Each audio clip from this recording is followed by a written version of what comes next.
trapped in the shadows.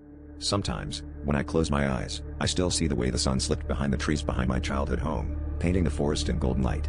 I always believed that place was magical, until the summer my little brother vanished without a trace.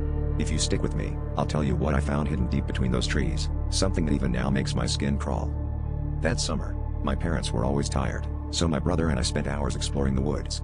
We pretended the twisted roots were dragons and the clearings were kingdoms.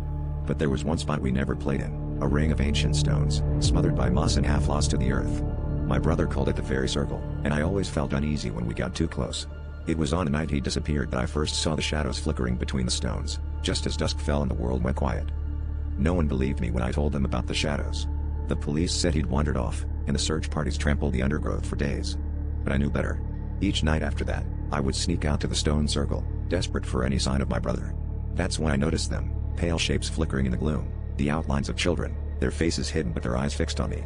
They never spoke, but their presence pressed against me like a cold wind, heavy with loneliness and longing. One evening, as the last rays of sunlight died, I finally stepped inside the circle, desperate to bring my brother home. The forest seemed to hold its breath as the shadows closed in.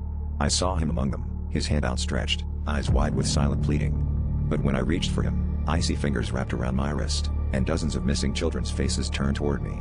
I realized too late what the circle was, not a fairy ring, but a trap.